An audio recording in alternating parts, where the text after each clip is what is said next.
There's something amazing about the flavor you get from grilling a steak over charcoal.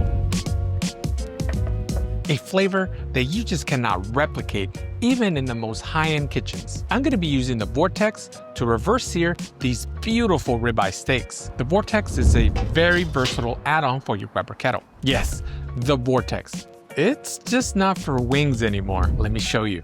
Before I show you how to grill a steak, let's talk about some compound butter. Butter and steak go hand in hand, and it's a perfect way to finish off any steak. A compound butter is a little different. It has a hit of seasoning and some garlic. Believe me, you're gonna wanna top off your steak with some compound butter. There are many things you can add to your compound butter. Here's what I'm doing with mine. Get a stick of room temperature butter and add it to a bowl. Next, add in some dried parsley. Fresh parsley is always better, but this is what I have in hand. Next, add your favorite seasoning. This is a chili lime seasoning that I used on my last cook, so I know it goes great on steak. And finally, I'm pressing 2 cloves of garlic. And I'm gonna give it a good mix. Experiment with your ingredients. I really like adding lemon zest and fresh herbs like rosemary, which I really don't think you could go wrong here. Once the butter is mixed thoroughly, add it over some plastic wrap, and then spread it as much as you can. Next, you're going to want to roll your butter. You're going to want to try to mold it into a circular tube. Try to give it an even shape. The plastic wrap is going to make it easy for you to manipulate. Give the plastic wrap a nice twist on both sides. And do any final adjustments to your butter. Place the compound butter in the fridge. And after it's hardened, remove it from the plastic wrap and then cut it into medallions. Each of these delicious compound butter medallions is going to help to take your steak straight to the top. But also don't be afraid to use compound butter to top off other proteins. These go great on some chicken as well. But today, I'm going to finish off our steak with these. I have these 2 ribeye steaks that I'm going to prep. When shopping for steak, make sure it has some nice marbling, which refers to all the intermuscular fat. This intermuscular fat is just gonna melt and provide the perfect steak bite. As you can see, I use some butcher's twine to keep it all together. This step isn't necessary, but it's a great way to keep the ribeye cap intact. The ribeye cap is also known as the spinalis.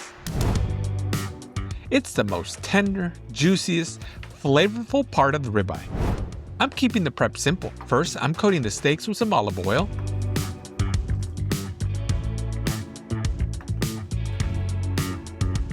Next, I'm going to season with salt, pepper, and garlic.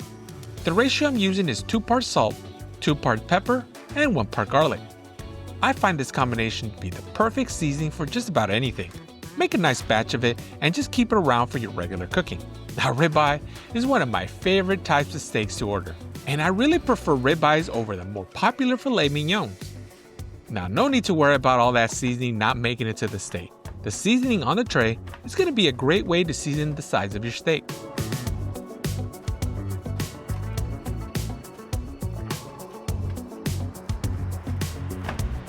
These steaks are about 1 inch thick, and they're the perfect candidate for a reverse sear.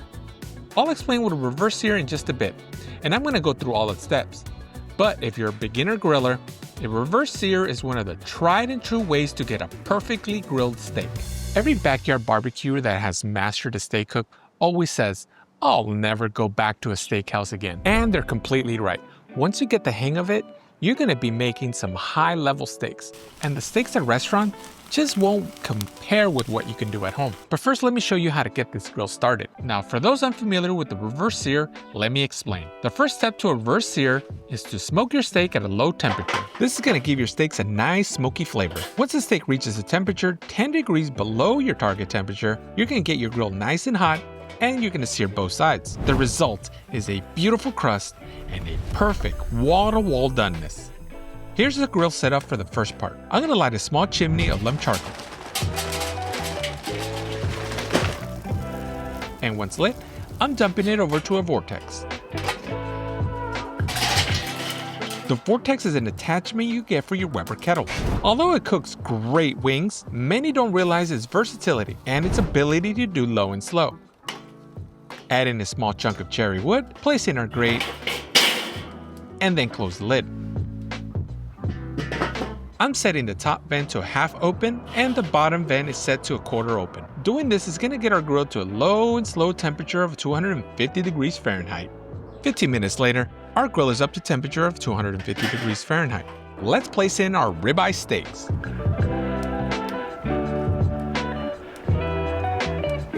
I'm going to place in our temperature probe to monitor temperatures.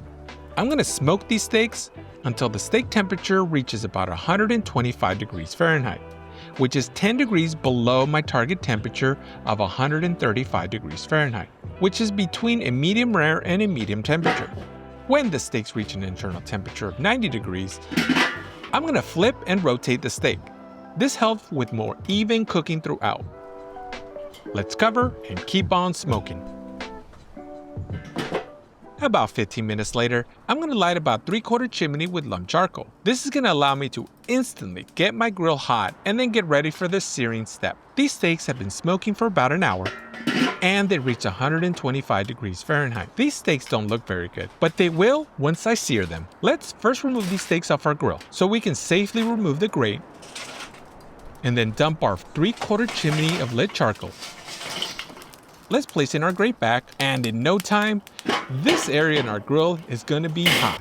And by hot, I mean really, really hot. Let's place in our first steak, and wham! Look at all that sizzling action. Now this is not going to take very long, so let's give it a flip. Yeah, we're cooking now. But be very, very careful with the Vortex. It runs super hot, and its searing power is beyond anything I've ever seen.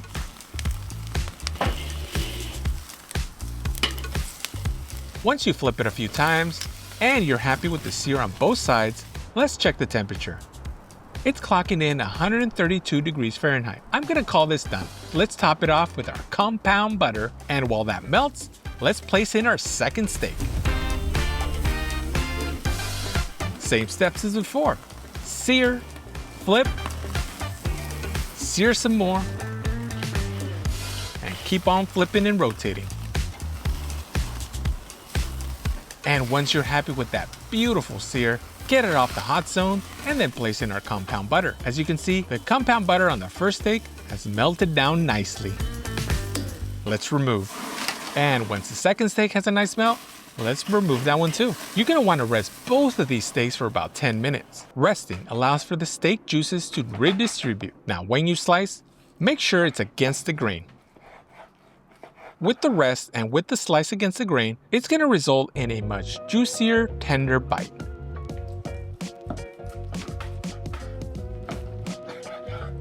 Absolute perfection. Who doesn't love a good steak dinner? And now, you don't have to go anywhere to enjoy a perfectly cooked steak at home. Remember, a great steak starts with great marbling, so season it well, and once you cook it to perfection over some charcoal, well, let's just say that the flavor just cannot be beat. Let's give it a taste. The Vortex has already proven itself to be amazing at making wings, but the ability to smoke and then sear a steak, well, that opens up a lot of possibilities. Cheers.